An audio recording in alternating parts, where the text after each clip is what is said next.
আসসালামু আলাইকুম। ব্রিটেন ও ইউরোপের বাঙালি কমিউনিটির বিবিধ খবর নিয়ে চ্যানেল আই ইউরোপের সাপ্তাহিক আয়োজন আমাদের খবরে আপনাদের সবাইকে আমন্ত্রণ জানাচ্ছি। আমি শিরিন সুলতানা।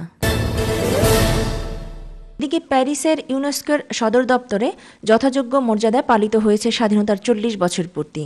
এই লক্ষ্যে প্যারিসের বাংলাদেশ দূতাবাসে বিভিন্ন দেশের কূটনীতিকদের সম্মানে বিশেষ অনুষ্ঠানের আয়োজন করা হয়। বিস্তারিত থাকছে প্যারিস প্রতিনিধি MA হাশেমের রিপোর্টে। স্বাধীনতার 40তম বার্ষিকীতে ফ্রান্সে বাংলাদেশ দূতাবাসের উদ্যোগে প্যারিসের ইউনেস্কো সদর দপ্তরে বিভিন্ন দেশের কূটনীতিক ও প্রবাসীদের নিয়ে আয়োজিত হয় বিশেষ অনুষ্ঠান। ফ্রান্সে নিযুক্ত বাংলাদেশের রাষ্ট্রদূত এনামুল কবির এবং দূতাবাসের কর্মকর্তারা অনুষ্ঠানে দেশি বিদেশি অতিথিদের স্বাগত জানান।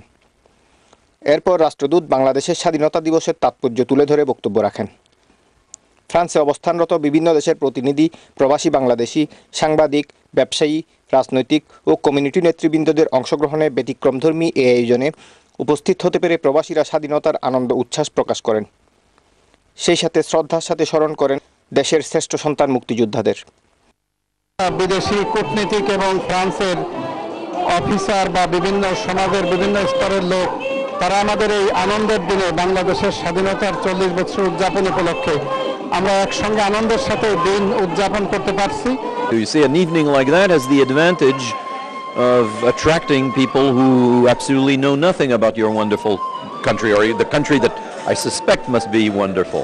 অনুষ্ঠানে উদীচী শিল্পী গোষ্ঠী ফ্রান্স শাখা দেশীয় সংস্কৃতিকে তুলে ধরে কবিতা, গান ও নৃত্য পরিবেশন করেন।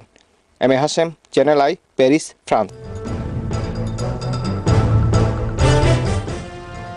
আজ এ পর্যন্তই। আগামী সপ্তাহে আমাদের খবর দেখার আমন্ত্রণ জানিয়ে এখানেই বিদায় নিচ্ছি। আল্লাহ হাফেজ।